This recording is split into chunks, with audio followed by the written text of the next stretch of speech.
Seperti saudara tahu, istilah slot ini artinya kemalasan, ya, slot. Itu ya simply kalau lihat di kamus ya artinya kemalasan, ya, simply kemalasan. Tetapi istilah slot ini berasal dari istilah Akkedia yang juga punya arti dan dipahami sebagai kesedihan, ya, sadness.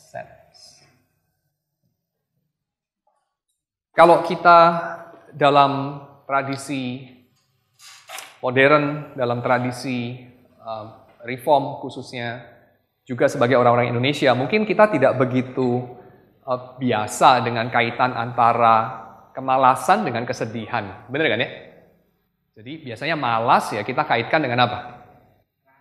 Gak produktif atau produktif alias rajin. Kita kaitkan dengan apa? Gesit misalnya. Kita kaitkan dengan menyangkal diri misalnya. Kalau malas itu gendut, kalau rajin mungkin kurus atau whatever.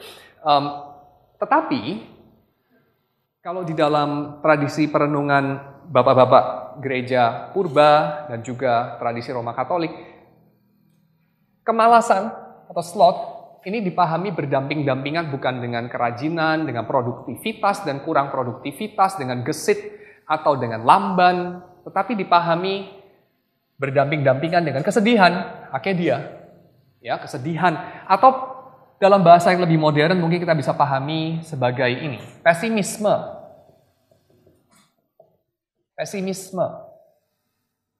Jadi lawan daripada sloth itu adalah sikap optimis barangkali. Sikap optimis. Secara sekilas. Nanti kita lihat bahwa Thomas Aquinas tidak sependapat lawannya bukan optimis, tapi sesuatu yang lain. Belakangan nanti kita lihat. Cuman saya kepingin saudara memahami dari istilah ini dulu ya. Kita starting dari istilah ini, yaitu sloth itu sendiri. Yaitu apa? Kemalasan. Nanti baru kita bergerak apa hubungannya dengan kesedihan, apa hubungannya dengan Akkedia. Oke. Sloth adalah ini. Ya. Kukang pemalas dalam bahasa Indonesia. Dan kita punya budaya populer bicara mengenai sloth. Saya skip aja bagian yang depan-depannya.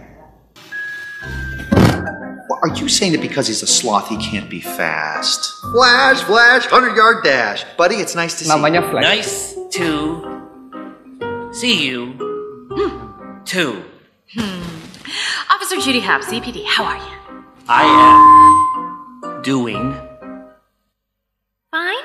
well.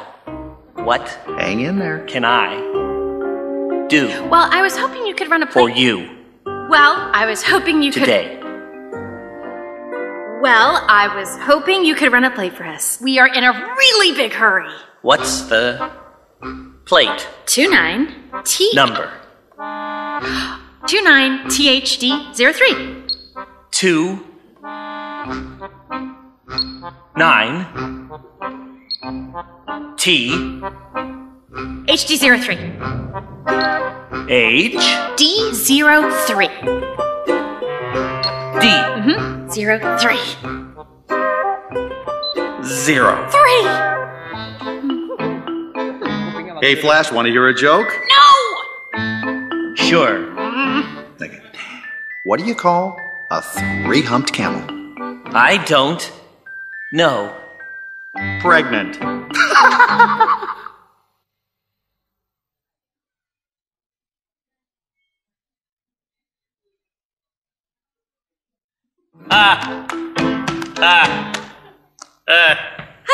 Yes, very funny, very funny. Can we please just focus on the text? Hey. Wait. Priscilla. Oh, no! Yes? Flash?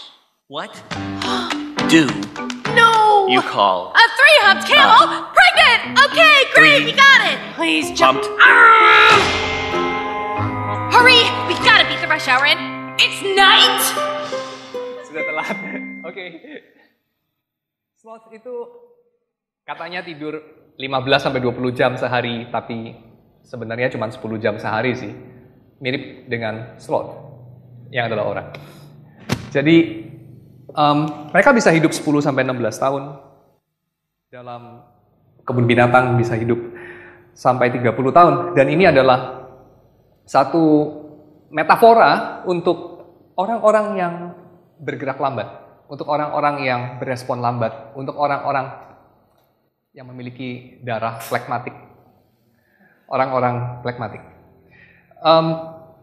Dan saya kira ada kaitan hal ini dengan pesimisme. Ada kaitan dengan sadness, walaupun hanya sebagai gambaran, tentu. Saya harus berikan satu kualifikasi. Ya. Kita berpikir, mengapa orang menjadi pesimis? Apa sih akar dari pesimisme? Sebelum kita masuk kepada apa harapan bagi orang-orang pesimis. Pesimisme itu sikap seperti apa sih? Orang-orang pesimis itu orang yang seperti apa? Pesimisme itu sikap seperti apa? Pesimisme itu berasal dari mana? Orang pesimis adalah orang yang katanya melihat gelas itu setengah kosong, bukan setengah penuh. Orang-orang optimis adalah mereka yang melihat gelas itu setengah penuh dan bukan setengah kosong. Dan dua-duanya tentu saja benar. Cuman Anda berfokus kepada apa yang tidak ada, atau Anda berfokus kepada apa yang ada. Dan dunia modern banyak menyingkirkan orang-orang pesimis, dan kita semua kepingin jadi orang yang optimis. Kita semua kepingin jadi IQ-san. Kita nggak kepingin jadi orang yang mengguyur orang-orang yang penuh harapan dengan air dingin. Itulah dunia kita. Tidak ada tempat bagi pesimisme, dan kita semua kepingin menjadi optimis. Kalau saudara pergi ke toko buku, saudara menjumpai ada satu section yang cukup besar. Section itu pasti bukan filosofi, pasti bukan teologi. Itu adalah section self-help. Menolong diri sendiri, self-help. Itu section yang saudara akan melihat di situ Anthony Robbins. Saudara lihat penulis-penulis yang lain yang menjual bukunya dengan laris karena membantu orang untuk memperbaiki dirinya sendiri dengan melakukan sesuatu. Kalau kita mendapati hidup kita ada yang tidak memuaskan, lalu kemudian kita ingin mengubahnya, Anda perlu petanya. Anda harus lakukan apa? How to-nya. Dan buku-buku itu menjanjikan itu. Dan kita semua, saya kira pada salah satu poin dalam hidup kita pernah membeli buku-buku itu dan mempraktekannya. Pernah? Wendy Wasserstein yang menulis salah satu seri di dalam Seven Deadly Sins series yang disponsori oleh New York Public Library, diterbitkan oleh Oxford. Wendy mengatakan bahwa dia juga pernah mempraktekkan, mengkoleksi buku-buku self-help itu dan mempraktekannya dalam berbagai bidang dalam kehidupan, olahraga, cinta, keuangan, dan segala macam. Lalu kemudian dia mengatakan, buku-buku itu menarik untuk dipraktekkan barangkali 3 bulan pertama. Setelah itu pesonanya pudar. Anda mulai menjumpai usulan yang pertama, usulan yang kedua, usulan yang ketiga, tidak memenuhi janjinya sepenuhnya. Ya. Dan akhirnya apa yang dijumpai dari buku-buku itu adalah sesuatu yang ya sebenarnya sih common sense aja. Dan usulan yang ditawarkan memiliki kesulitan yang tidak ngomong di buku itu atau tidak ngomong sebesar itu di buku itu. Sehingga akhirnya hidup Anda sama persis seperti sebelum membaca buku itu. Padahal buku itu menjanjikan kalau sudah baca, sudah praktekkan, hidup Anda akan berubah. Kenyataannya, hidup Anda nggak pernah berubah.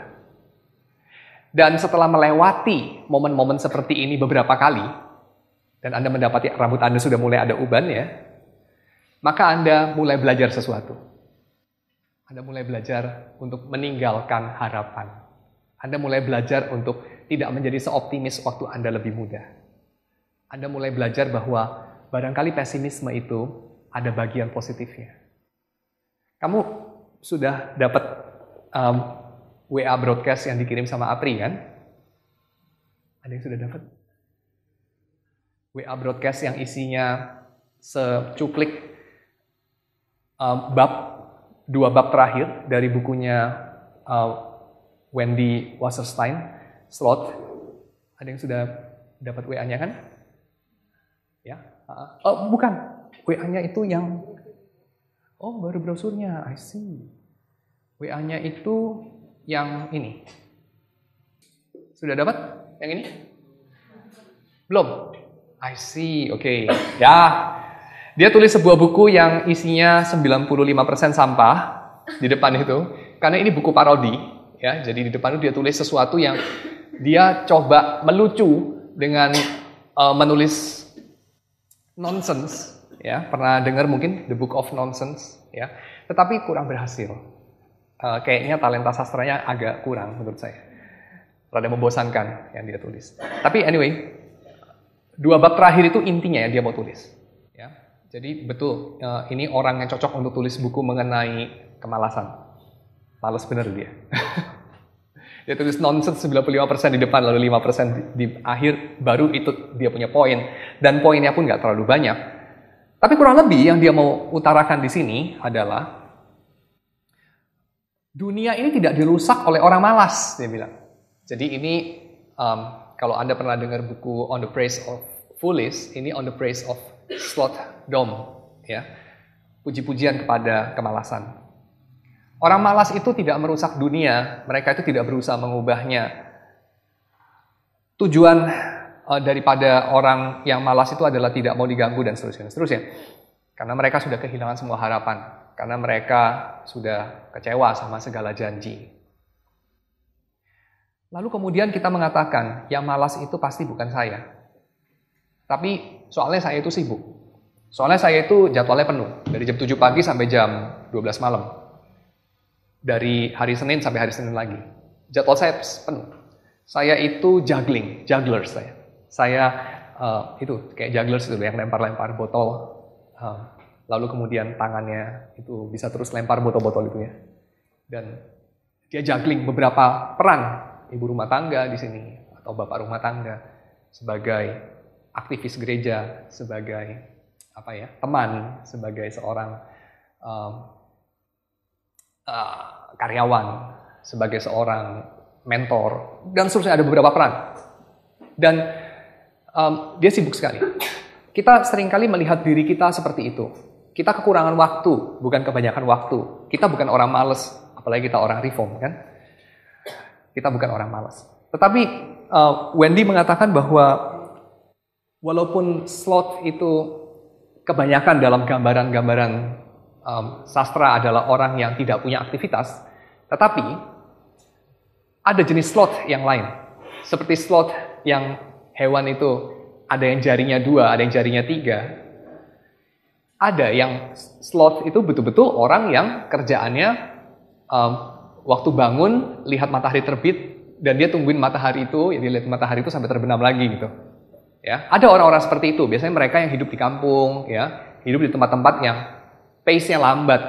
Tetapi, orang yang hidup di tempat-tempat yang pace-nya cepat sekali, dan jadwalnya penuh, dan dia tidak bisa diam, tidak tentu dia itu bukan sloth.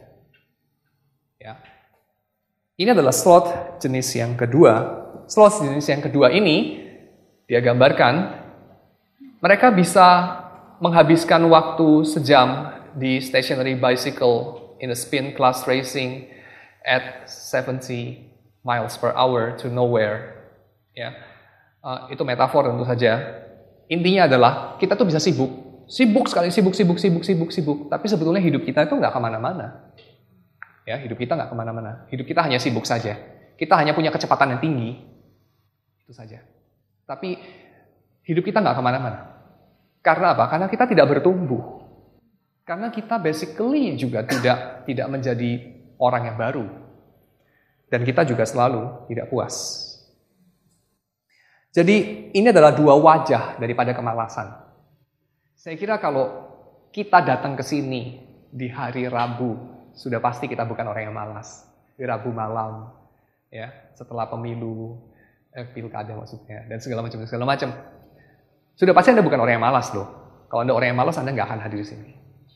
Tetapi kemalasan ini punya dua sisi wajah. Sisi yang pertama adalah malas yang tadi, tradisional itu. Tapi ada sisi malas yang kedua, yaitu kemalasan dari orang-orang yang sibuk, yang sudah kehilangan semua harapan untuk merubah dunia ini. Sudah kehilangan semua harapan optimis, sehingga mereka menjadi orang-orang yang menghidupi apa ya? Menghidupi cara pandang bahwa segala sesuatu yang ada itu sudah pernah ada dan ke depan tidak akan ada lagi apapun selain yang sudah pernah ada. Pada poin ini saya akan ajak saudara untuk membaca Alkitab. Alkitab pada bagian yang sangat-sangat pesimis. Saudara pasti tahu bagian mana. Kita baca kitab Pengkhotbah pasal yang pertama, ayat 1 sampai dengan 11. Ayat 1 saya baca dan ayat-ayat ganjil saya baca, ayat genap saudara baca ya. Pengkhotbah 1 sampai 11. Inilah perkataan pengkhotbah anak Daud, raja di Yerusalem.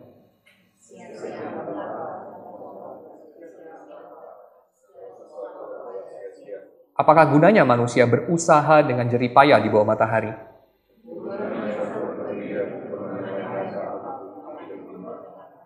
Matahari terbit, matahari terbenam, lalu terburu-buru menuju tempat ia terbit kembali.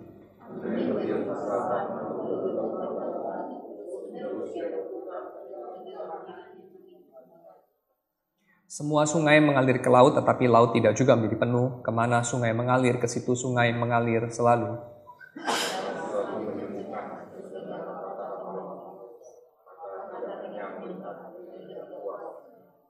Apa yang pernah ada akan ada lagi, dan apa yang pernah dibuat akan dibuat lagi. Tak ada sesuatu yang baru di bawah matahari.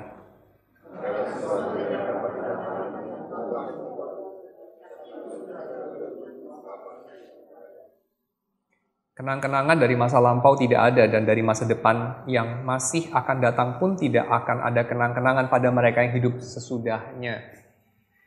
Pernah menemukan ulasan yang lebih pesimis dari ini?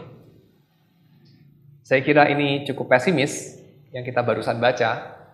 Saya agak ragu kalau Anda sudah baca ini, Anda pergi keluar bekerja dengan semangat lebih penuh. Tetapi ini bagian daripada apa yang Tuhan wariskan kepada umatnya. Ini adalah bagian dari kebenaran yang membebaskan. Dengan cara apa? Dengan cara jujur, saya kira. Dengan cara mengajak kita untuk jujur dengan kehidupan. Waktu kita jujur dengan kehidupan, kita akan menyadari bahwa pandangan yang optimis itu seringkali banyak naifnya. Seringkali itu adalah karena saudara belum tahu aja. Saudara belum punya informasi yang cukup. Saudara kalau sudah punya informasi cukup, punya daya mengolah informasi yang cukup, saudara punya keberanian untuk menerima kenyataan, maka kenyataannya seringkali yang terbentang di hadapan kita semua adalah kenyataan yang lebih menyedihkan daripada kenyataan yang saudara lihat ketika informasinya belum cukup, atau daya mengolah informasinya masih belum cukup, atau saudara kurang berani untuk mengakui kenyataannya. Benar. Banyak orang seharusnya lebih mengakui kenyataan yang menyedihkan, misalnya bahwa anaknya itu tidak berminat sama sekali dengan hal-hal yang berbau kekristenan atau religius apapun. Instead of mengatakan, anak saya itu malas ke gereja. That's it. Barangkali masalahnya akan lebih dekat untuk diobati kalau dia mengakui kenyataan yang menyedihkan. Anakku itu benci sama kekristenan. Dia bosen sama gereja. Dan itu adalah karena aku salah mendidik dia. Barangkali harus dimulai di situ. Kenyataan yang menyedihkan diakui lebih baik daripada kenyataan yang menyedihkan disangkali, dan kemudian kita tidak pergi kemana-mana karena kita hanya menghidupi pengharapan yang palsu. Elton John barangkali punya insight, walaupun kita tidak setuju dengan cara dia merayakan relasi pernikahan atau cinta, tapi kita lihat dalam anugerah umum, barangkali ada sesuatu kita bisa pelajari juga dari apa yang dia tulis dalam lagu ini. Lagu pop yang melodinya nggak gitu cocok sama isinya. Dia mengatakan ada waktu-waktu di mana kita perlu untuk berbagi kesakitan dan menyetrika sehingga licin beberapa kerutan dalam kehidupan. Dan kadang-kadang lagu-lagu lama dia bilang itu membantu. Ya, kenapa? Karena waktu kita mendengarkan lagu-lagu yang sedih itu, pada saat-saat di mana tidak ada harapan lagi tersisa, lagu-lagu itu berbicara sangat banyak. Ya. Just feel their gentle touch when all hope is gone. Sad songs say so much. If someone else is suffering enough to write it down, when every single word makes sense, then it's easier to have those songs around. The kick inside is in the line that finally gets to you, and it feels so good to hurt so bad and suffer just enough to sing the blues. Sad songs, they say, so much. Jadi, beberapa orang itu suka nonton film-film yang sedih. Bahkan film-film yang endingnya itu nihilistik. Saya pernah nonton satu film dari satu sutradara yang saya nggak rekomen saudara nonton karena saudara orang Kristen. Sutradara ini namanya, saya mendadak lupa namanya siapa. Dia itu adalah orang yang menyutradarai film Antichrist. Juga film yang nggak rekomendasi ditonton. Pada film yang lain ini yang saya bicarakan, dia bicara mengenai seorang perempuan yang terkena depresi, lalu kemudian perempuan ini hidup dalam sebuah zaman di mana sebuah planet katanya sedang mendekat dengan kecepatan tinggi ke bumi, dan bumi kita sudah pasti akan hancur, dan semua orang itu depresi. Ada yang pernah nonton filmnya dan ingat judulnya? Melancholia. Yang main itu Kristen Dunst, kalau salah ya.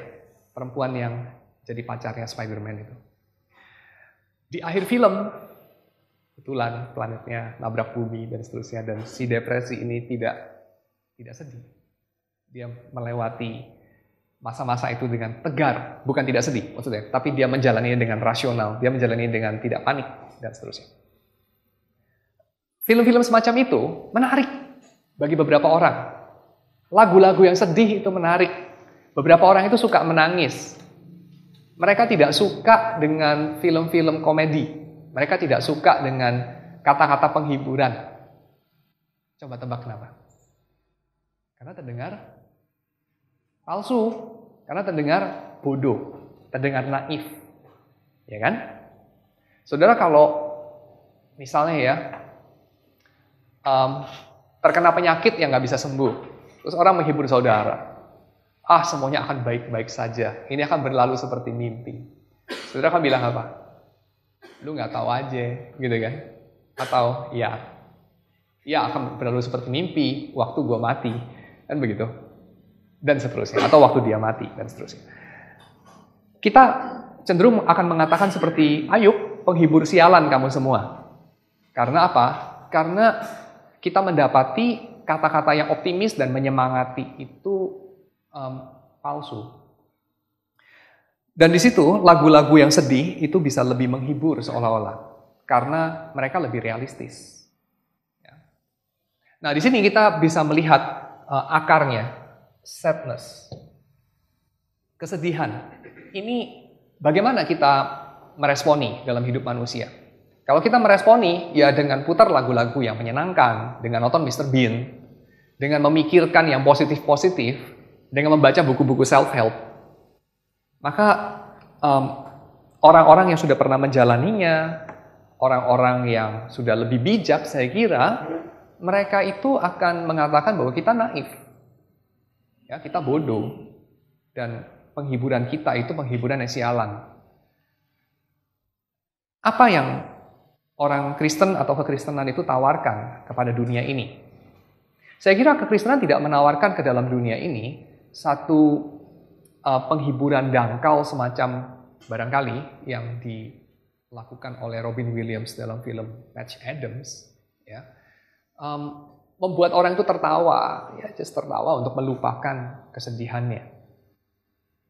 Saudara, kalau pikir-pikir dengan hati-hati, dengan realistis, pikir dengan berani, kehidupan ini sebetulnya tragis. Ya, kehidupan itu tragis. Kehidupan itu bukan sebuah komedi, kehidupan itu sebuah tragedi.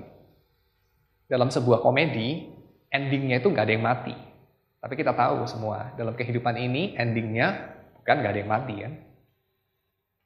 Kalaupun Anda strictly mau mempraktekkan pengharapan yang Paulus katakan kepada orang-orang Kristen, pada akhirnya hidup ini hanya sebagian yang tidak mati. Sebagian besar sih akan mati. Sebagian yang nggak mati itu siapa? Orang-orang yang tetap hidup sampai Yesus datang kembali. Sisanya, kita semua akan menemui kematian. Dan kita semua akan mengalami ditinggalkan orang yang kita kasihi. Kurang tragis apa hidup ini? Hidup itu tragis. Hidup itu kisah tragedi. Bukan komedi dari sisi itu. Oke, so ada banyak alasan untuk menjadi sedih. Ada banyak alasan yang valid untuk mengalami ini, akedia. Dan mengatakan bahwa alasan itu nggak ada, hanya akan membuat kita terlihat bodoh, hanya membuat kita berkata bodoh. Jadi apa antidot dari akedia? Kita lihat dulu sejarahnya. Ya. Akedia ini dalam sejarahnya, dalam ulasan daripada Evagrius Pontus dan John Cassius, itu adalah penyakit yang dialami oleh para biarawan, ya, satu gejala yang dialami para biarawan, kira-kira pada pukul 4 dini hari. Ketika mereka harus bangun pagi untuk berdoa.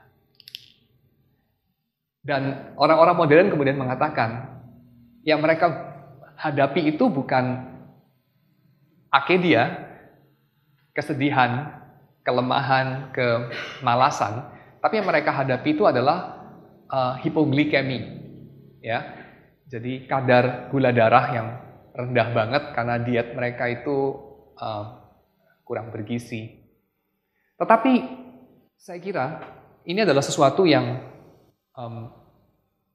bukan hanya berurusan dengan kadar gula darah yang rendah, walaupun itu juga bisa kasih sumbangsi, tetapi ini ada hubungannya sungguh-sungguh dengan keadaan spiritual. Ya, ada orang yang mengatakan jam 4 pagi, dan kemudian muncul lagi kira-kira jam 12 siang, ya. Soalnya para biarawan itu jadwal makannya itu adalah pada pukul 15 siang. Jadi menjelang makan siang itu biasanya orang, kalau makan siang masih 3 jam lagi itu, ya, biasanya level gula darahnya juga rendah, gitu ya. Dan pada saat itu katanya, pada dua bagian ini, khususnya yang di sini, karena kalau yang di sini mereka tidur dan malas bangun aja, khususnya yang di sini, mereka mulai berpikir-pikir, kata John Cassius dan Evagrius, mereka mulai berpikir-pikir sambil ngeliatin matahari, kapan tuh matahari bergerak ke arah sana, ya, sampai menunjukkan pukul 3 siang. Mereka mulai berpikir-pikir mengenai, kayaknya gue end up di biara yang salah deh. Gak banyak buah-buah roh yang gue nikmati di sini. Gak ada terlalu banyak pertumbuhan dan segala macam. Gue dengar ada biara nun jauh di sana yang lebih baik, ya, mungkin pimpinannya lebih bijaksana dan seterusnya. Mereka mulai hatinya dipenuhi dengan ketidakpuasan. Dan memang Thomas Aquinas mengatakan akedia ini dimulai dengan ketidakpuasan dan diakhiri dengan keputusasaan. Dimulai dengan ketidakpuasan, diakhiri dengan keputusasaan. Dan dia ini nggak berhenti pada kesedihan dan kemalasan, tetapi dia punya anak. Ya. Ada 6 anak katanya. Melis, ya, Melis tahu ya. rancor atau bitterness, weakness of the spirit, ada desperation, ada torpor, dan ada unfocused mind. Itu adalah 6 anak daripada akedia. Kalau orang sudah dijangkiti akedia, dan tadi kita sudah jelaskan panjang lebar, kita lihat juga analisa dari pengkhotbah. Ini adalah sepertinya apa yang harus Anda hadapi kalau Anda pikir dengan serius kehidupan ini. Jadi mau nggak mau Anda akan kejangkitan penyakit ini, maka kita akan lihat ini penyakit atau bukan. Karena semua orang kalau waras akan kejangkitan penyakit ini, Anda feeling blue gitu ya, seperti Lisa Simpson mengalami pada salah satu episode. Pernah nonton episode itu nggak? The Simpsons. Lisa tiba-tiba mengalami, dia sedih, terus dia main saksofonnya lagu jazz dan segala macam. Itu dialami saya kira sama banyak orang, mungkin ya tipe personalitas yang berbeda-beda bisa mengalaminya secara berbeda ya. Ada orang-orang yang lebih positif, ada orang-orang yang lebih pesimis ya, dan seterusnya. Tetapi saya kira pada satu poin dalam hidup orang pasti akan mengalami itu. Dan itu sesuatu yang sehat. Kenapa? Karena secara keseluruhan memang hidup manusia itu prospeknya itu begitu gloomy. Endingnya itu adalah mati atau ditinggal mati. Itulah realitas. Gak ada yang lebih pasti dari itu. Ya. Maka menyangkali kenyataan ini tidak bijaksana, menerima kenyataan ini menyebabkan akedia menyebabkan 6 hal tadi. Ya. Jadi apa yang kita sebagai orang Kristen bisa harapkan kalau begitu? Ya, sesuatu yang dimulai dari ketidakpuasan dan diakhiri dengan keputusasaan. Kathleen Norris dalam buku Acadia and Me mengatakan obatnya itu adalah care for others. Obatnya itu adalah memperhatikan dan mengasihi, menyediakan bagi orang lain. Memperhatikan orang lain. Interesting. Akedia, seperti dosa-dosa yang lain yang kita sudah pernah bahas, envy. Sebelumnya ini kita bahas lebih dekat wrath, kemarahan, ya. Envy, dan juga pride. Ini semua ada hubungannya dengan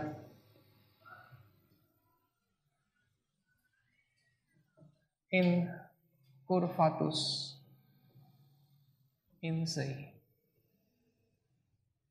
Ya. Di depannya ini entah homo, entah cor. Cor incurvatus in se atau homo incurvatus in se. Manusia yang membengkok ke dalam dirinya sendiri atau hati yang membengkok kepada dirinya sendiri. Alias amor sui.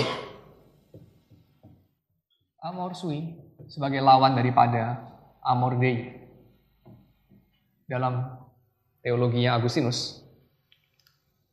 Ketika Anda memperhatikan dirimu sendiri saja, mengasihi dirimu sendiri saja, engkau hidup bagi dirimu sendiri saja. Pertama-tama itu adalah satu kepongahan, satu sikap bangga diri, satu sikap angkuh yang melahirkan pada satu poin nanti iri hati yang kemudian melahirkan murka, khususnya kalau iri hati itu tidak terpenuhi, tidak terpuaskan, dan iri hati itu nggak bisa terpuaskan. Dan ketika energi marah itu sudah berakhir, sudah spent semuanya, sudah nggak ada energi lagi untuk marah, yang tersisa adalah ini. Jadi saya kira tidak heran kalau kampung halaman bagi orang-orang yang pemberani dan orang-orang yang bebas itu adalah juga kampung halaman bagi bagi rumah, bagi obat antidepresan, bagi Prozac.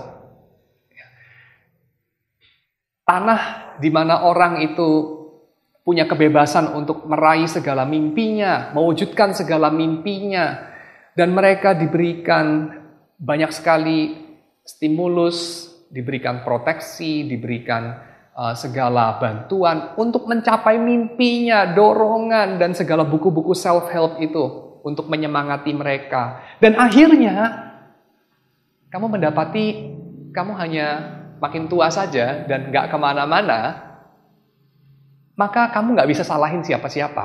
Kalau kamu hidup di Burkina Faso, kamu hidup di Somalia, atau di Indonesia barangkali, kamu masih bisa menyalahkan pemerintah, bisa menyalahkan teman sekolahmu, warna kulitmu, atau Tuhan.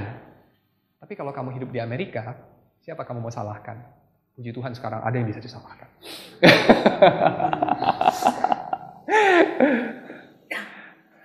Walaupun kemudian kamu nggak bisa salahkan siapa-siapa karena dia juga kamu yang pilih. So, quite depressive. Gak heran di tanah kampung halaman dari orang-orang yang bebas dan para pemberani itu, ya, the land of the free and the home for the brave, adalah tempat yang menjadi konsumen daripada obat-obat antidepresan yang barangkali juga paling besar. Karena kita punya mimpi yang besar dan kita mendapati kita tidak bisa salahkan siapa-siapa karena semua yang kita butuhkan kita punya, tetapi kita tidak berhasil. Karena memang mimpi kita barangkali terlalu tinggi. Karena mimpi kita itu hanya bisa dicapai oleh 5% orang, 2% orang. Dan, kita menyalahkan diri sendiri karena tidak bisa mencapainya. Saya punya garasi, kok saya tidak jadi Bill Gates ya? Bukannya Bill Gates dan Steve Jobs hanya butuh garasi saja dan ide yang bagus. Kenapa saya nggak jadi mereka? Maka ini adalah penyakit yang saya kira quite prevalent, ya, dijumpai di banyak tempat dalam dunia modern. Itu sebabnya dalam dunia modern, khususnya dalam era modern yang sudah menjadi semakin tua. Modernisme itu lahir kira-kira abad ke-17, ya, menjadi remaja abad ke-18, menjadi dewasa sekali abad ke-19, lalu abad ke-20 sudah mulai agak paruh baya. Abad 21 ini modernisme itu sudah usia senja. Maka ujungnya itu memang akhirnya depresif, ya, ujungnya depresif. Karena semua sudah dicoba, semua kita sudah punya perangkatnya, alasan-alasan untuk kita tidak mencapai mimpi kita semakin hari semakin gak ada. And yet kita tidak mencapai yang kita inginkan. Kita tidak jadi Tuhan, itu permasalahannya. Jadi pada akarnya adalah spiritual, pada akarnya adalah ini, incurvatus in se. Baik homo incurvatus in se maupun cor incurvatus in se. Karena manusia memang tidak diciptakan untuk dirinya sendiri. Manusia diciptakan untuk orang lain. Manusia diciptakan untuk penciptanya. Manusia diciptakan untuk mengarah keluar, bukan membengkok ke dalam. Dan pembengkokan ke dalam ini bisa diubah. Kathleen Norris mengusulkan dengan sikap caring. Heidegger juga mengusulkan itu. Caring. Dan caring itu berarti saudara reach out, keluar, mengarahkan eksistensi Anda kepada pihak yang lain, kepada pribadi yang lain. Bersikap open untuk diubah juga oleh pribadi yang lain. Buka diri, menyediakan diri, mendengarkan. Membiarkan diri Anda dipenetrasi, ada interpenetrasi antara pribadi, sebagaimana kalau kita sebagai orang Kristen punya gambarannya, Allah Tritunggal. Allah Bapa menyediakan diri bagi anak, Allah anak menyediakan diri bagi Bapa, dan seterusnya. Ada interpenetratif movement antara ketiga oknum Allah Tritunggal, perikoresis, dan itu adalah paradigma bagi manusia.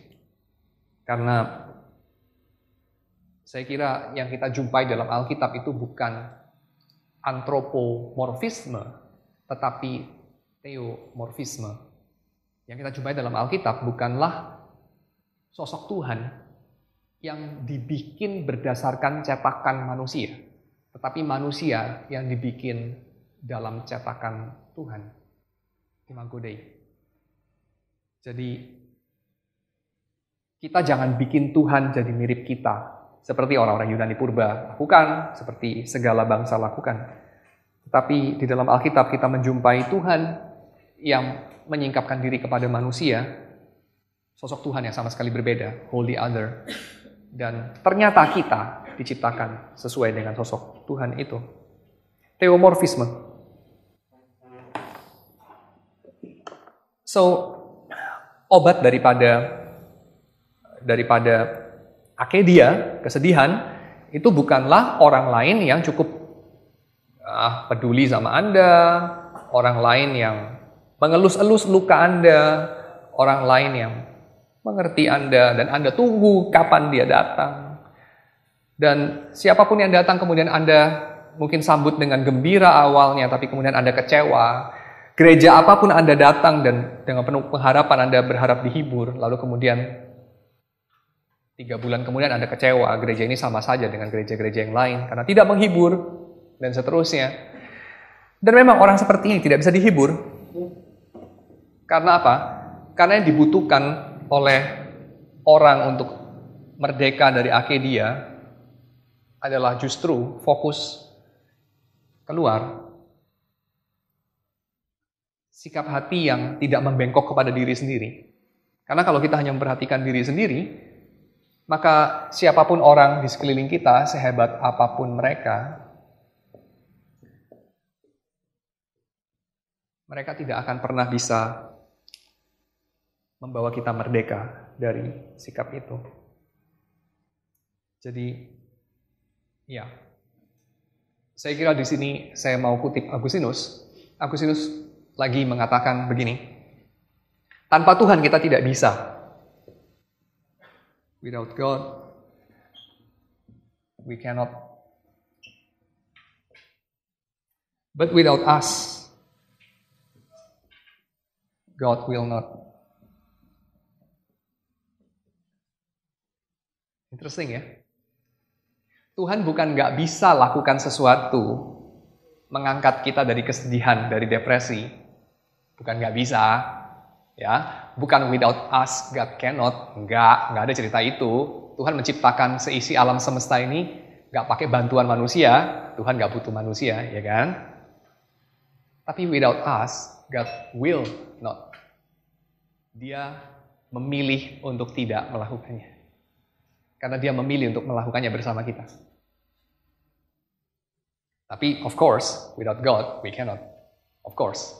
Karena Tuhan adalah yang daripadanya segala sesuatu berasal, dan yang daripadanya segala sesuatu bergantung pula, dan yang kepadanya segala sesuatu akan kembali. Exitus, reditus.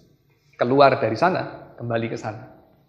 Dan segala sesuatu ini ada, tidak pernah lepas daripada topangan Tuhan. So, make sense sekali yang dikatakan Agustinus bahwa bukan Tuhan memerlukan kita untuk bekerja sama agar kita bisa keluar dari lingkaran setan ini, tetapi Tuhan mengajak kita untuk bersama-sama melakukannya. Tuhan mengajak kita untuk, Tuhan menginginkan kita, Tuhan selalu menghendaki kita untuk menjalani hal itu. Yaitu apa? Mengarahkan pandangan kita bukan kepada diri sendiri, mengarahkan pandangan kita keluar. Ya. Maka musuh daripada proses ini adalah self-pity, of course. Self-pity. Dan Anda tahu apa yang menjadi akar daripada self-pity? Ada yang tahu? Rasa kasihan kepada diri sendiri. Apa sih akarnya? Aduh, kasihan ya diri gua. Ya. Orang yang self-pity, dia tuh benci mendengar tertawa. Ya, ada poin-poin dalam hidup saya tuh benci dengan orang ketawa. Kenapa? Misalnya ya, saya ada deadline, saya masih ngerjain tugas. Terus saya dengar ada orang lain udah lagi happy-happy ketawa. Aduh, saya benci banget. Ya, soalnya itu mengingatkan saya bahwa saya nggak bisa happy-happy kayak dia. Dan kebencian saya itu berakar pada ini. Saya mengasihani diri sendiri, self-pity. Dan itu tidak menolong. Ya, itu tidak menolong apa-apa. Yang menolong kita keluar dari self-pity adalah apa? Ada yang tahu? Bagaimana sih Injil bisa menolong kita keluar dari self-pity? Pertama kita mesti sadar dulu self-pity ini disebabkan oleh apa? Kenapa orang mengasihani diri sendiri? Orang mengasihani diri sendiri, saya kira, karena dia merasa seluruh dunia tidak peduli sama penderitaan dia. Seluruh dunia hanya bisa menertawai dan bahkan mungkin mengambil manfaat dari penderitaan dia. Padahal seluruh dunia sebetulnya bukan mengambil manfaat, tahu aja enggak, peduli aja enggak mungkin. Siapa sih lu? Gitu ya. Masa seluruh dunia merancangkan kecelakaan buat kamu gitu ya? Divine conspiracy atau semesta menjorokkan gitu ya. Kebalikan dari semesta mendukung gitu ya. Ini semesta jorokin lu ke jurang gitu ya. Siapa lu? Seluruh semesta melakukan konspirasi gitu ya untuk jorokin lu ke jurang. Emang lu siapa lu kira? Ya. So orang yang self pity dijangkiti ini saya kira, pride, ya, membengkok pada diri sendiri. Dan obatnya itu apa? Obatnya adalah ini. Anda harus belajar untuk percaya bahwa cinta itu ada, ketulusan itu ada. Anda harus belajar untuk percaya bahwa mungkin saja Anda itu salah. Karena toh Anda tidak punya bukti untuk itu. Karena toh Anda tidak bisa, Anda tidak punya alasan rasional untuk percaya pada apa yang Anda percaya. Bahwa cinta itu tidak ada, ketulusan itu tidak ada, bahwa Anda hanya punya diri Anda sendiri untuk mengasihani nasib Anda yang buruk. Anda nggak punya justification rasional untuk itu. Setuju nggak? Kalau punya, silahkan nyatakan. Tapi saya kira, saya bertaruh bahwa tidak ada. Ya, self-pity itu tidak ada dasar rasionalnya. Dan self-pity itu juga tidak ada dasar empirisnya. Tetapi kita secara irasional percaya pada itu. Kita percaya mati-matian bahwa tidak ada yang peduli pada nasib buruk saya. Semua orang itu ya, tidak mungkin, tidak peduli, dan seterusnya, dan seterusnya. Tetapi kalau kita adalah orang yang percaya kepada Allah yang menciptakan langit dan bumi, dan tidak meninggalkan buatan tangannya, seperti yang kita selalu ngomong setiap hari Minggu, dan kita serius dengan apa yang kita ngomong, maka mestinya kita itu percaya bahwa Tuhan itu melihat itu. Ya.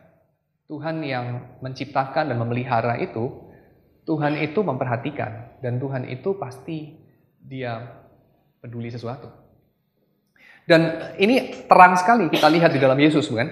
Terang sekali kita lihat di dalam Yesus. Saya tidak perlu bicara panjang lebar mengenai itu. Saudara menyanyikan itu, mendoakan itu, mengkhotbahkan itu barangkali. Sehingga self-pity ini bisa diangkat keluar dengan memandang kepada cinta Tuhan. Dengan memandang kepada apa yang Tuhan secara historis sudah sungguh-sungguh lakukan di dalam Yesus dan tidak ada yang bisa merubah sejarah itu. Saya kira ini perlu dimeditasikan lebih intensif. Ya. Soalnya apa? Soalnya ini fakta yang saudara tidak terima sebagai informasi baru, ini informasi lama, ya kan? Saudara kan sudah jadi orang Kristen 30 tahun lebih. Jadi pasti itu informasi lama, bukan hal baru, bukan insight baru.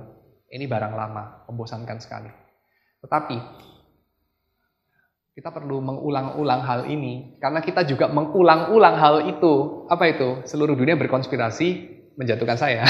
Seluruh dunia berkonspirasi menertawai saya. Seluruh dunia berkonspirasi untuk bikin hidup kita sengsara. Bahkan semesta itu berkonspirasi untuk itu. Lihat aja, gue udah 36 tahun tidak punya pacar, sekalinya mau kencan pertama, hujan. Aduh, divine conspiracy gitu kan, melawan saya. Itu sesuatu yang kita mungkin pernah mengalami ya dalam area-area yang lain dalam hidup kita.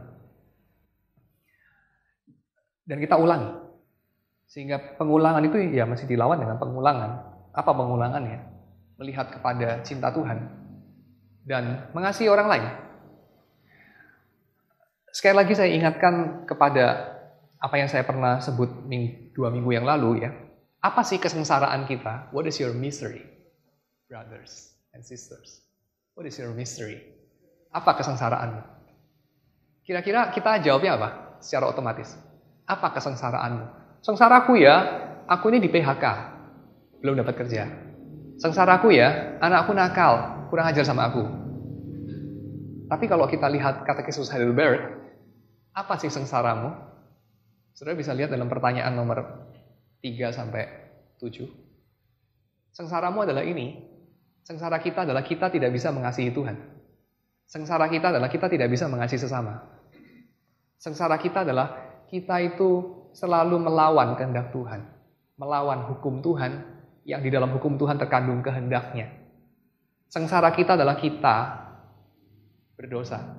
Dan dosa itu bukan melanggar perintah nomor 1, nomor 2 secara legalis gitu ya. Yang penting gue udah gak fotokopi buku kan, gue gak berdosa. Bukan itu poinnya. Tapi hati kita tidak mencintai Tuhan. Hati kita tidak mencintai orang lain. Kita mengalami ini. Cor incurvatus in se. Itulah sengsara kita. That's our misery. Apa obatnya? Masih ingat obatnya apa? Dalam Katekismus Heidelberg.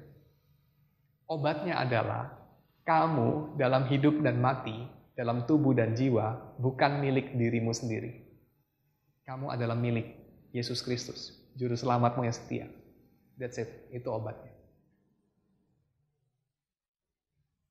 Saya kira kalau kita ingat ini, bahwa kita bukan milik diri kita sendiri, self-pity kita ini pelan-pelan akan mati, pelan-pelan akan lenyap. Setuju nggak? Engkau bukan milik dirimu sendiri. Engkau milik Tuhan. Tuhan yang kayak apa? Tuhanmu bukan Molok ya, yang terima persembahanmu dan enggak peduli setan sama kamu. Bukan. Tuhanmu itu adalah Yahweh yang memberikan anak yang tunggal buat kamu. Tuhan yang semacam itu. So, pada dasarnya Akedia punya akar permasalahan spiritual, dan permasalahan spiritual ini berarti adalah permasalahan sikap di hadapan Tuhan. Dan pertanyaannya adalah, apakah kita bisa tidak berada di hadapan Tuhan? Kan kita punya kecenderungan untuk melihat secara deistik relasi kita ini sama Tuhan, ya. Seolah-olah saya bisa menjauh dari Tuhan, saya bisa mendekat kepada Tuhan, ya. Apalagi dalam lagu, aku jauh, engkau jauh. Aku dekat, engkau dekat. Ya. Benar kan? Tetapi kalau secara teologis, kita pikir, bisa nggak sih kita itu jauh dari Tuhan? Bisa nggak sih kita itu lari dari Tuhan? Saudara pasti langsung ingat Mazmur itu kan? Kemana aku dapat lari menjauhi engkau Tuhan gitu kan? Ke mana gitu ya? Ke dunia orang mati, ke mana? Ke ujung cakrawala dan seterusnya. Nggak bisa. Kenapa nggak bisa? Ada yang tahu kenapa? Kenapa kita tidak bisa lari menjauhi Tuhan? Tidak bisa lari jauh dari Tuhan? Jawabannya, karena kita berada di dalam Tuhan. Kita berada di dalam Tuhan. Seperti Paulus katakan, segala sesuatu berada di dalam Tuhan. Ya. Segala sesuatu ini ada di dalam Tuhan. Kenapa? Karena Tuhan itu tidak terbatas. Kalau dia tidak terbatas, dia nggak punya luar. Ya, kalau dia nggak punya luar, kita nggak bisa tanya, Tuhan ada di mana? Benar nggak? Kita hanya bisa bilang sesuatu ada di mana dalam koordinat Google Map yang mana, karena dia punya luar, ya, dia punya boundary. Ada bagian yang bukan dia, tapi ada nggak bagian yang bukan Tuhan? Dalam artian bagian yang tidak ada di dalam Tuhan, tentu bagian yang bukan Tuhan ada, tetapi bagian yang bukan Tuhan ini pun ada di dalam Tuhan. So, menjauh dari Tuhan, ya, mendekat kepada Tuhan. Saya kira ini kita tidak bisa pahami sebagai lepas dari Tuhan. Karena alam semesta lepas dari Tuhan itu nggak mungkin, nggak ada. Alam semesta itu selalu bergantung kepada Tuhan. Selalu di dalam relasi dengan Tuhan. Pertanyaannya relasinya itu hostile atau relasinya itu ada friendship. Ya. Permusuhan atau persahabatan. Cinta atau kebencian, itu saja. So, Tuhan itu kita tidak bisa bicara mengenai menjauh, yaitu skenario deisme. Jadi masalah spiritual di sini adalah masalah relasi kita bagaimana. Dan relasi kita ketika kita bermusuhan dengan Tuhan, hasilnya adalah kita menjadi Tuhan, otomatis. Gak ada netralnya. Dan itu efeknya adalah kehidupan menjadi satu tragedi. Kenapa kehidupan menjadi satu tragedi? Karena kehidupan diciptakan oleh Tuhan. Dan ketika kita berusaha untuk menjadi Tuhan, kita pasti akan menghidupi kehidupan secara berlawanan dengan desainnya. Dan itu menyebabkan banyak hal yang tragis, banyak hal yang bodoh, banyak hal yang absurd, ya. Segala sesuatu itu menjadi tidak ada meaningnya, tidak ada meaningnya. Karena kita mengambil dunia ini, segala sesuatu dan meletakkannya di luar konteks, ya, sehingga jadi nggak ada artinya. Sama seperti saudara ambil, misalnya apa ya, gesekannya biola, lalu kemudian saudara taruh di konteks yang sama sekali berbeda. Konteksnya misalnya apa ya, berburu misalnya. Saudara pikir ini buat memanah kok langsung patah gitu ya. Ini bisa pakai buat apa? Buat garuk punggung, tapi kenapa ada tali-talinya gitu kan. Bisa buat apa bow ini gitu ya, yang buat gesek biola itu. Kalau saudara keluarkan dari konteksnya, sama ciptaan ini saudara pakai di luar konteks, tentu menjadi sesuatu yang aneh. Karena memang tidak dimasukkan seperti itu. Oke, tapi kembali lagi, kita menjumpai beberapa orang coba memahami akedia ini sebagai sesuatu yang mereka berdamai dengan itu. Ya, jadi ini respon yang lain. Contohnya dalam lagunya Elton John ini dikutip oleh Alain de Botton dalam kuliah dia mengenai pesimisme. Ya, dia coba untuk memaknai pesimisme dan dia mengutip di situ Seneca, ya, Seneca, filsuf skeptik dari Romawi, Stoik, ya, Stoik, orang Stoik dari Romawi, dan orang-orang Stoik mereka punya pandangan mengenai kehidupan yang pesimis. Sepertinya mirip sekali dengan Pengkhotbah pasal 1 ayat 1 sampai 11 tadi. Pandangan mengenai hidup yang pesimistik. Dan ujungnya adalah akedia. Ya, pandangan hidup seperti ini. Tetapi, apakah kita sebagai orang Kristen yang menjumpai kehidupan itu tragis di dalam kejatuhan, menjumpai bahwa segala alasan untuk melihat hidup seperti ikyusan, ya, seperti Pollyanna, melihat kehidupan sebagai sesuatu yang seperti musim semi, apakah itu pandangan yang harus dipegang orang Kristen? Ataukah ya kita berdamai dengan pesimisme, atau kita punya pilihan yang lain di antara dua pilihan ini? Orang-orang dalam dunia ini terbagi dua, mereka yang menyangkali akan menjalani hidup ya dengan menutup mata. Mereka tidak berusaha membicarakan mengenai kematian, perang, penyakit, ketidakadilan, kemiskinan, kelaparan, dan segala macam. Gue nggak mau tahu. Ya, lu jangan menghancurkan kesenangan gue. Beberapa orang kan suka menghancurkan kesenangan orang lain. Dia lagi menikmati minum kopi luwak, langsung mereka ngomong soal kekejaman binatang. Gitu kan? Lu tahu nggak luwaknya itu dipaksa makan, dan seterusnya. Enggak, ini liar. Lu tahu dari mana itu beneran liar? Terus mulai merasa bersalah gitu ya. Makan coklat. Lu tahu nggak itu coklatnya? Anak-anak kecil dipaksa kerja dan seterusnya. Aduh, lu ini ya, merusak kesenangan gue dan segala macam. Orang-orang punya reaksi seperti itu, berusaha menutup mata terhadap kenyataan. Ya, lu naik private jet, langsung orang sebelahnya bilang, gila ini 5 manusia itu mengotori atmosfer dengan carbon print berapa ton ya hanya untuk kesenanganmu dan segala macam. Wah, lu ruin my joy gitu ya. Jadi satu strategi yaitu tutup mata terhadap segala ketidakadilan, penindasan, kematian dan segala macam. Tutup mata itu. Jangan meletakkan dunia di atas pundakmu. Kamu bukan Atlas dan kamu tahu juga Atlas itu ya dewa Yunani yang menggendong dunia itu. Itu juga kehidupannya menyedihkan ya. Jadi jangan jadi Atlas ya. Kamu juga bukan Atlas. Sudahlah. Tutup mata saja. Kita menikmati hidup ya. Strategi itu saya kira kita orang Kristen nggak bisa terima. Tetapi strategi kalau kita terima, kita jadi depresi. Satunya lagi kalau kita terima, kita jadi orang stoik. Seneca mengatakan apa? Pagi hari, kamu harus memikirkan skenario terburuk dari hari itu. Tiap pagi kamu coba untuk menelan kodok. Nanti sisanya itu sepanjang hari, kamu akan kemungkinan besar tidak berjumpa dengan sesuatu yang lebih menjijikkan dari itu, dia bilang. Jadi maksudnya adalah, pikirkan yang terburuk, nanti waktu kenyataannya terjadi, ya cuman gini, gue udah bayangin yang lebih buruk gitu ya. Kamu ngutangin orang, bayangin aja dia nggak bayar dari depan. Waktu dia nggak bayar, oh ya memang seperti yang gue bayangin. Tapi kemungkinan besar dia bayar kok, cuma mungkin telat atau whatever. Ya, so bayangkan yang terburuk, kata Seneca. Beberapa orang menjalani ini. Jadi pandangan dunia mereka sangat pesimis. Mereka lihat kehidupan sangat pesimis, apalagi melihat politik. Kalau kamu kepingin jadi slot, sering-sering nonton berita, ya. Nanti kamu jadi slot. Khususnya lihatlah apa yang terjadi dalam dunia politik, ya. Itu kamu akan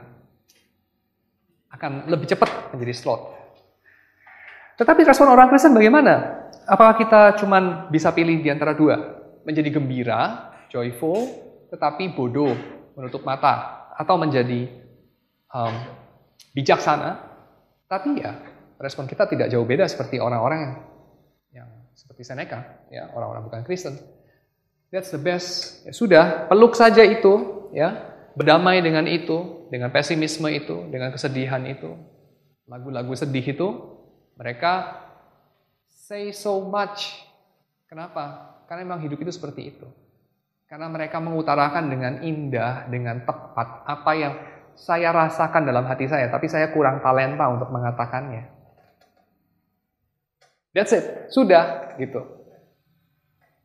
Saya kira kekristenan mengatakan lebih dari itu. Apa yang dikatakan kekristenan? Yang dikatakan kekristenan adalah jangan takut Abraham.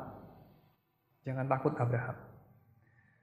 Saya pernah membahas di sini dalam 7 pertemuan antara Tuhan dengan Abraham. Saya tidak bahas lagi ya bagaimana pada pasal berapa saja pertemuan itu terjadi. Saudara bisa buka sendiri Perjanjian Lama, ya, riwayatnya Abraham, Toledot Abraham. Dari pertemuan pertama sampai ke-7, menurut Martin Buber, pertemuan keempat itu adalah turning point-nya. Dan dia punya argumen untuk itu. Pada pertemuan keempat itu, message-nya Tuhan adalah satu, jangan takut, sebab aku ini perisaimu. Dan itu adalah message Tuhan bagi umat Tuhan. Saya kira yang sangat relevan terhadap ini. Kehidupan yang tragis. Tragic sense of life ini. Message Tuhan adalah no fear. Have courage. Ya, milikilah hati yang berani. Dan hal yang sama saya mau singgung sedikit dalam kaitan dengan kita punya vulnerability. Ya, vulnerability. Saudara masih ingat istilah ini? Vulnerability? Vulnerable? Rapuh, ya, lemah, dan saudara jujur dengan kelemahan, dengan kerapuhan itu, saudara jujur dengan keterbatasan. Ya, aku takut, aku malu, aku gak ngerti loh, aku bingung. Ya, orang-orang modern adalah orang-orang yang dia menutupi vulnerability, dia deny vulnerability. Tapi orang-orang dalam era modern yang sudah mulai menua ini, mereka mulai menghargai bahwa sikap menutupi kita punya kelemahan itu sikap yang tidak bagus, ya, itu sikap yang kita harus tinggalkan. Dan lebih bagus untuk kita jujur dengan kebingungan kita, dengan rasa malu kita, dengan ketakutan kita dan seterusnya. Obat bagi sadness dan obat bagi vulnerability, obat bagi pesimisme, saya kira kabar baiknya sama, yaitu apa? Have courage.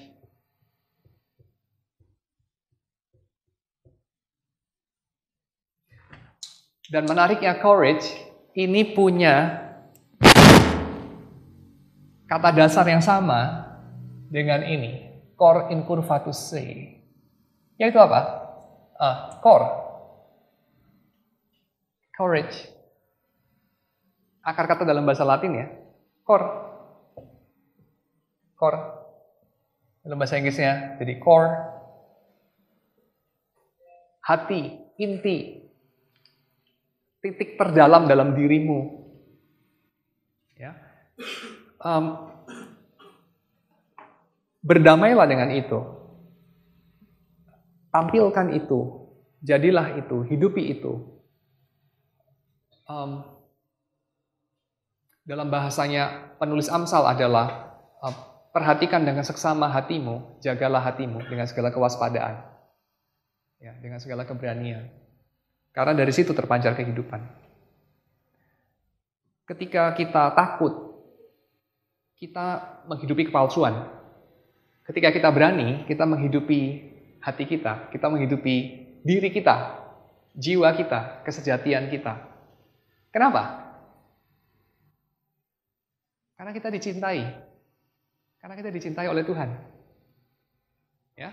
So tidak ada alasan untuk kita tidak menghidupi kehidupan kita, seberapapun itu memalukan, seberapapun itu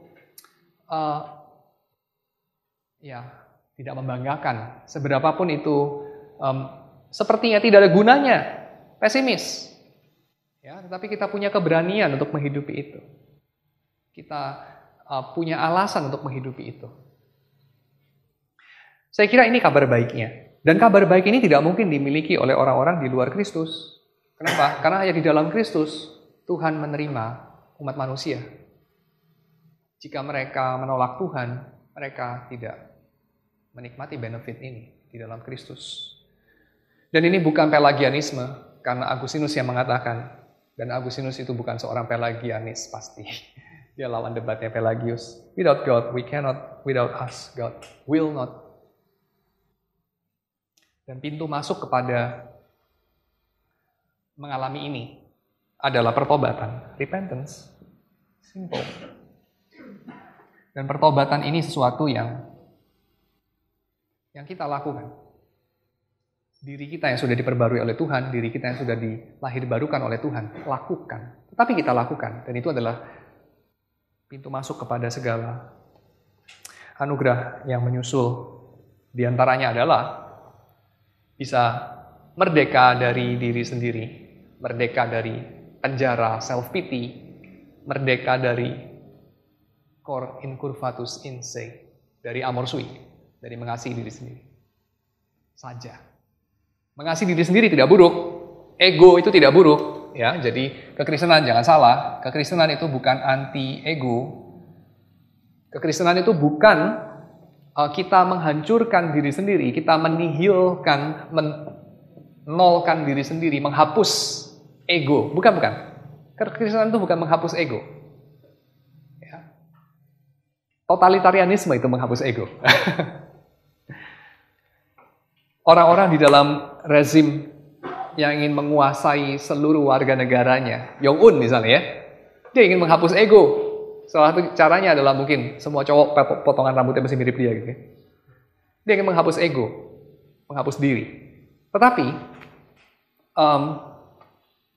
di dalam kekristenan yang terjadi adalah ego itu dihidupkan kembali, ego itu dimerdekakan, sehingga ego ini by the way artinya adalah aku, ya, simply I, saya, aku, ego. Ini bahasa Yunani, ego. Ego ini ketika mengarah pada dirinya sendiri, aku hidup untuk aku ada untuk aku. Ini adalah satu cara untuk membenci diri sendiri. This is not self-love, this is self-hatred. Ya, membenci diri sendiri. Ini adalah kita membunuh diri sendiri secara perlahan-lahan. Dan seperti kita tahu juga, akedia itu juga adalah satu tindakan membunuh diri dengan cara pengecut. Karena pelan-pelan terjadi. Anda menyia-nyiakan hidup Anda seluruhnya sampai akhirnya Anda toh mati juga. Ya, Dan pesimisme itu membunuh diri secara pengecut. Dan kita dibebaskan dari itu. Kita dibebaskan dari mengasihi diri sendiri saja dengan cara apa? Dengan cara kita dibebaskan untuk mengasihi Tuhan dan orang lain. Kita dibebaskan untuk menjadi imago Dei. Menjadi imago Dei. Karena kita punya Dei, kita punya Tuhan adalah bukan Tuhan yang mengasihi dirinya sendiri saja. Interesting ya. Kita kadang-kadang mengatakan bahwa kita itu loh tidak boleh megalomania, tidak boleh narsis. Lah Tuhan sendiri narsis. Benar nggak? Tuhan narsis kan? Pujilah aku, ya kan? Sembahlah aku. Narsis nggak Tuhan? Megalomania kan? Ayo besarkan namaku. Tapi tidak loh. Tuhan itu tidak megalomaniak sebab Yesus itu tidak hidup bagi dirinya sendiri. Yesus itu melayani Bapa. Dia eksis dalam dunia ini untuk melakukan kehendak Bapa. Dan Bapa itu juga bukan ada bagi dirinya sendiri. Kalau dia ada bagi dirinya sendiri, maka dia akan keep Yesus bagi dirinya sendiri. Dia tidak akan melepaskan Yesus bagi kita. Untuk kita bunuh. Betul nggak? Bapa memberikan putranya yang tunggal, itu sama seperti kamu give up, kamu punya hal yang paling kamu cintai. Nggak tahu apa.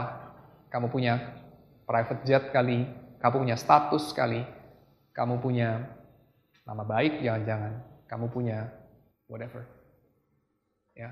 Bagi Bapa yang paling berharga bukan surga.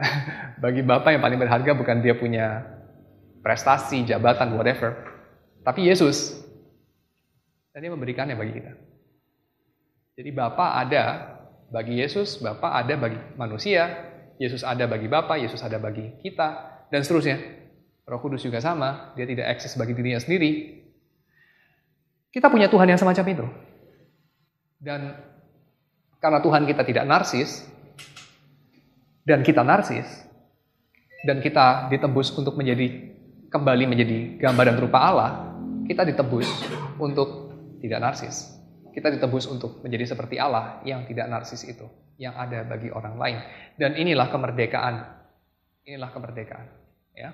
Inilah kebebasan Kristen yang dibicarakan oleh Martin Luther. Dan pintunya adalah repentance. Oke, so saya pada poin ini mengutip Thomas Aquinas. Jadi lawan daripada sloth itu apa?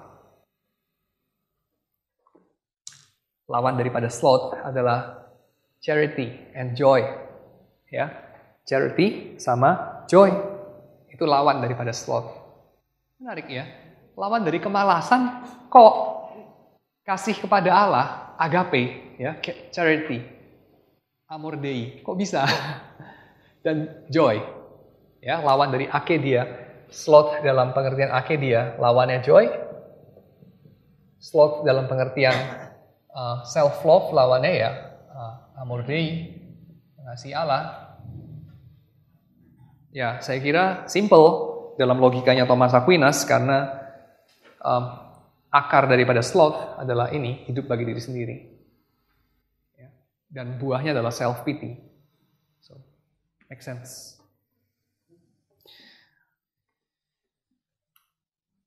Kita juga bisa melihat contoh case daripada sloth ini dalam kaitan dengan Injil. Di dalam cerita mengenai orang kaya yang menjumpai Yesus dan mengatakan, apa yang harus aku lakukan agar aku beroleh hidup kekal? Apa jawaban Yesus? Jawaban Yesus adalah, apa yang kamu lihat di dalam firman Tuhan gitu kan, yang kamu lihat dalam Alkitab kan. Lalu orang itu jawab apa?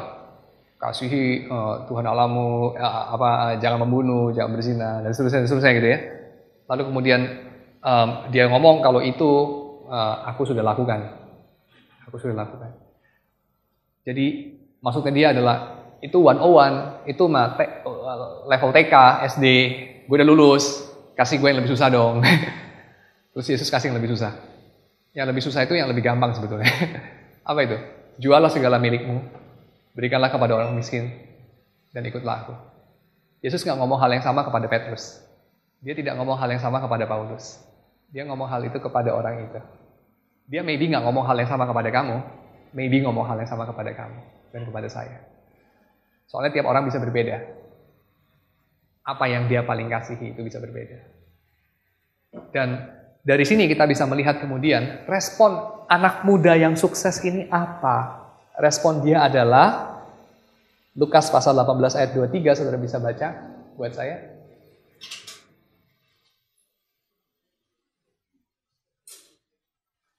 Dia pergi dengan sedih, dengan ake dia. Sedih dia. Ya. Lalu saudara bisa lihat juga insiden yang lain dalam Lukas pasal 22 ayat 45. Sewaktu murid-murid Yesus datang bersama Yesus ke Taman Getsemani dan Yesus berdoa semalam-malaman, kemudian kasih pesan kepada mereka, berdoalah bersama dengan aku, soalnya aku takut. Yesus expose dia punya vulnerability, dia membuka diri untuk dikasihi. Kita suka ngomong kan, kalau jemaat itu konsultasinya sama vikaris konsultasi sama pendeta, kalau pendeta mungkin sama Pak Tong, kalau Pak Tong sama siapa? Gitu kan? Yaitu pikiran kita aneh, ya. Nanti kita bilang, Pak Tong sama Yesus sama siapa gitu ya. Kita nggak ada jawabannya di Alkitab. Yesus konsultasinya sama siapa, minta tolongnya sama siapa? Sama siapa? Sama murid-muridnya. Terus murid-muridnya sama siapa? Ya kita nggak perlu mikirnya adalah nggak bisa dua arah toh, simple saja toh, bisa dua arah, that's it, nggak ada persoalan. Ya, Yesus itu bisa minta tolong, tapi kita aja yang aneh, yang lebih tinggi nggak boleh minta tolong sama yang lebih rendah. Kita lupa Yesus pernah ngomong apa? Jangan ada yang suka dipanggil rabi, karena hanya ada satu rabi dan hanya ada satu bapamu, satu rabi, Mesias, dan satu bapamu di surga. Dan kamu semua adalah saudara. So, Yesus sendiri mengatakan kepada murid-muridnya, berdoalah bagi aku, berjaga-jagalah, karena aku takut. Pemimpin gimana sih? Pemimpin tuh nggak boleh ngomong dia takut, anak buahnya bubar. Memang bubar sih akhirnya. Bubar sih, serius kan? Petrus bubar, dia menyangkal Yesus. Tapi apakah itu berarti Yesus yang harus kita salahkan? Gimana Yesus jadi pemimpin? Kok exposing dia punya vulnerability? Saya kira Yesus tidak salah kan? Dan Alkitab juga tidak salah. Orang yang berani adalah orang yang berani menampilkan apa yang di dalam, di luar. Dan yang di dalam itu kemudian kalau rapuh, ya ditampilkan di luar. Lemah itu bukan dosa. Sekali lagi ya, kelemahan itu bukan dosa. Yesus pada saat itu takut. Kok takut? Pura-pura takut kali. Ya, kita yang kejangkitan penyakit, apa itu? Doketism, ya, salah satu bidat di dalam gereja mula-mula, yaitu Yesus itu pura-pura mengenakan tubuh manusia yang terbatas. Pura-pura aja dia. Sebenarnya enggak. Ya, salah lah kita pikir begitu ya. Waktu Yesus mengatakan, aku takut, aku sangat sedih. Ya betul, dia takut. Dan dia membuka diri untuk dikasihi oleh murid-muridnya. Dia membuka diri untuk ditolong. Sebegitu manusiawi Yesus itu. Ya, sebegitu menjadi contoh buat kita, untuk kita juga membuka diri, dan dengan demikian kita bisa keluar dari penjara ini. Ya.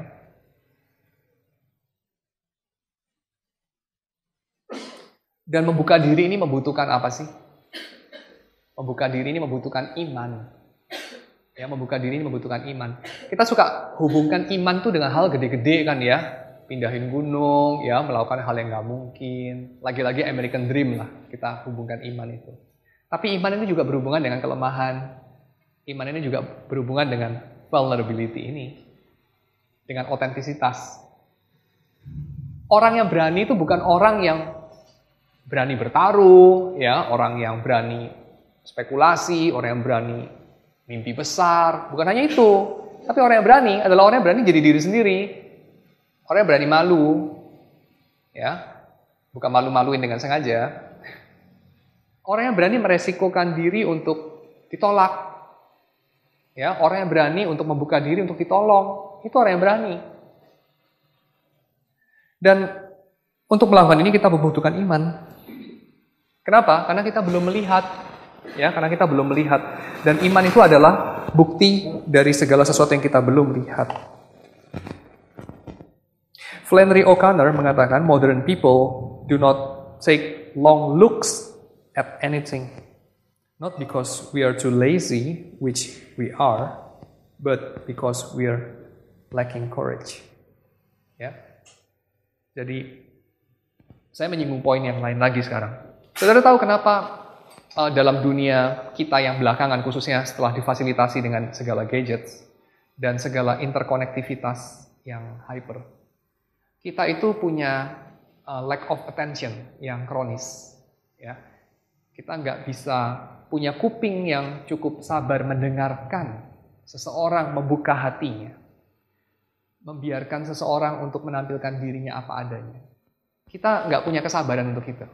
Kita menjadi hyper sanguin. Kenapa? Flannery O'Connor mengatakan beberapa tahun sebelum ada Facebook, beberapa puluh tahun sebelum ada Facebook pasti, yaitu karena kita kurang keberanian. Karena kita kurang keberanian. Butuh keberanian untuk orang itu mengarahkan pandangannya kepada sesuatu cukup lama sampai dia betul-betul mengerti, betul-betul menyadari. Dan ini yang saudara akan alami. Ini yang saudara akan alami kalau saudara beriman kepada cinta Tuhan, saudara beriman kepada kemungkinan Injil, saudara tidak pergi dengan sedih, tetapi walaupun saudara sedih, saudara tetap stay bersama dengan Yesus. Dan saudara tidak kehilangan harapan. Dan saudara membiarkan Roh Kudus merubah saudara. Itu yang saya kira akan terjadi. Yaitu kita akan punya keberanian untuk melihat cukup lama. Melihat cukup lama. Dan membiarkan yang kita lihat itu merubah kita. Bertanya, menuntut kepada kita. Mengganggu hidup kita. Dan itu adalah tantangan untuk menjadi diri sendiri, tantangan untuk berjalan bersama dengan Kristus. Terakhir, orang modern ini dijangkiti akedia yang cukup kronis. Saya kira lebih pada generasi ini dibanding generasi yang waktu kita masih muda. Kalau saudara lihat anak-anak sekolah hari-hari ini, attention span-nya lebih pendek, dan mereka lebih skeptis. Skeptisnya kronis, kalau menurut laporan dari Barna Group dalam buku Unchristian. Saudara pernah baca buku itu? Kalau saudara bergumul dengan anak remaja yang kayaknya saya curiga anak remaja saya belum bertobat yang seterusnya. Saudara mungkin mesti menerima kenyataan anak remaja saudara mungkin bukan Kristen memang. Secretly, karena nggak mau mengecewakan saudara. Dalam buku itu, Unchristian,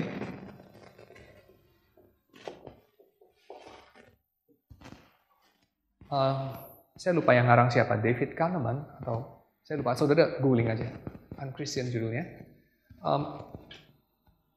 Pengarangnya mengatakan bahwa inilah tuduhan daripada anak-anak remaja itu, anak-anak remaja kita di gereja kepada kita, yaitu orang-orang tua saya itu munafik.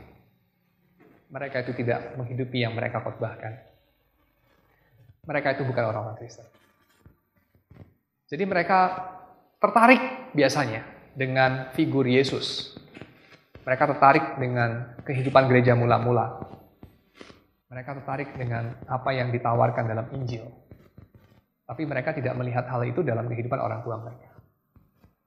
Ya. Dan mereka simply melihat orang tua mereka itu bukan Kristen. Dan barangkali mereka juga tidak tertarik untuk menjadi Kristen.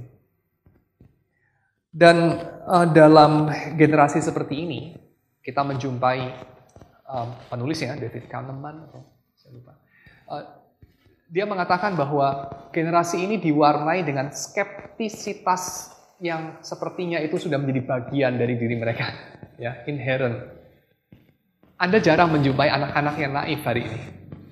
Anda jarang menjumpai anak-anak yang tidak mempertanyakan segala sesuatu. Ya enggak? Kenapa? Karena pendidikan kita sukses kan? Karena edukasi kita sukses. Salah satunya itu. Orang harus berani bertanya. Tapi ketika Anda mempertanyakan segala sesuatu, maka konsekuensinya adalah Anda harus melewati ini, lembah bayang-bayang maut ini. Akedia. Ya. Anak-anak kita juga banyak yang depresi. William Williman mengatakan, dalam estimasi saya yang sama sekali tidak scientific gitu ya, saya mengestimasikan 1/3 daripada college student kita itu anak-anak yang punya masa depan cerah, yang heavily funded by the state. Mereka itu 1/3 itu depresi sebetulnya. Padahal mereka nggak punya alasan untuk itu secara fisik, ya, tinggal di negara maju, makan cukup, semua diproteksi, masa depan cerah, pemerintah pasti itu kasih itu segala bantuan, tapi mereka depresi. Kenapa?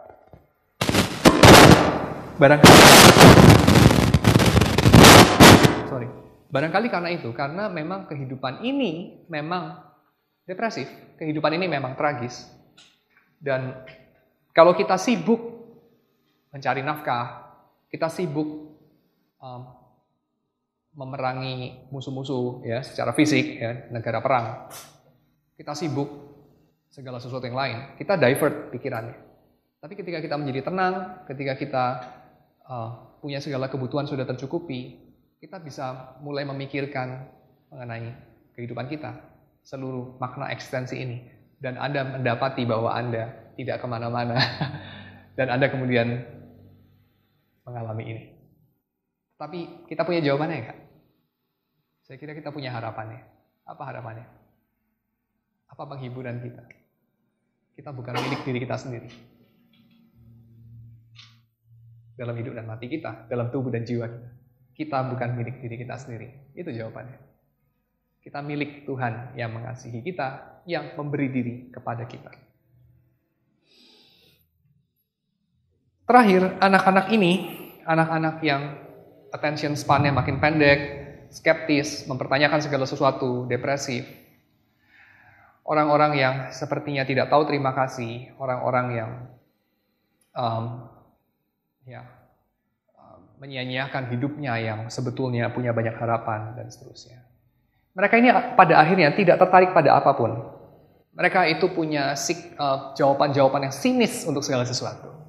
Ya, benar nggak? Saudara menjumpai ini nggak? Anak-anak remaja kita itu banyak ya, semakin sekolah, semakin tinggi sekolahnya, mereka itu semakin skeptis dan semakin sinis. Semakin sinis. Itu adalah tanda bahwa mereka masuk dalam tahapan ini. Dan dalam tahapan ini, barangkali tidak banyak hal itu menarik menurut Williman selain seks. Tidak banyak hal yang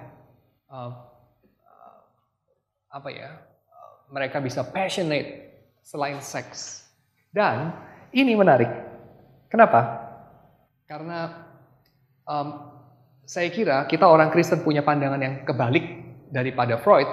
Freud mengatakan sebetulnya sex is all about God is all about sex. Betul ya?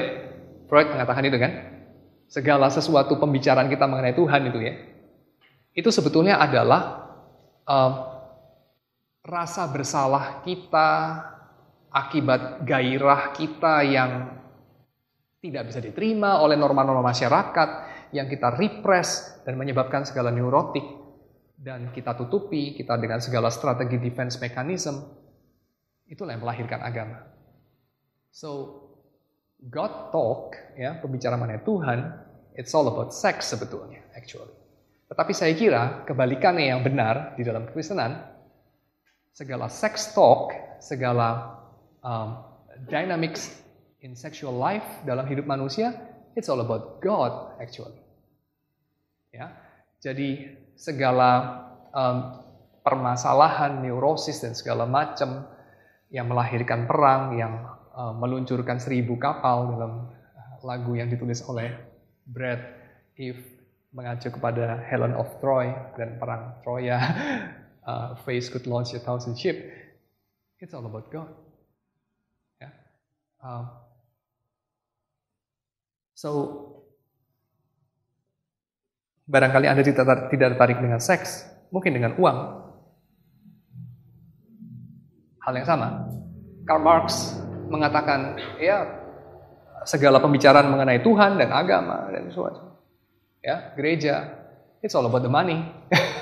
Ya, jadi itu adalah urusan bagaimana penguasa bisa membuat yang dikuasai bekerja dengan gembira demi ya menyenangkan Tuhan dan segala macam. Dan Paulus kayaknya cukup terus terang mengenai hal itu. Bekerjalah untuk Tuhanmu,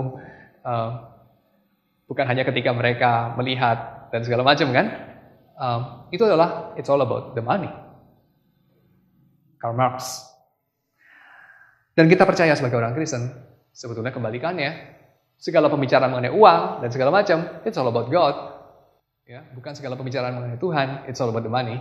Tapi sebaliknya. Saudara nangkep? Dan juga Nietzsche, ya Nietzsche. Segala pembicaraan mengenai ilmu pengetahuan, kebenaran, ya, dan segala macam yang mulia itu sebetulnya adalah urusan mengenai kekuasaan. Kita bicara mengenai kebenaran, ya. Kita bicara mengenai apa lagi?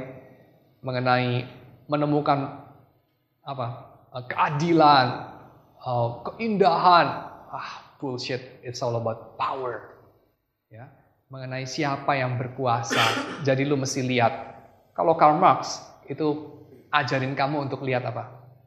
Siapa yang pada akhirnya diuntungkan secara ekonomis.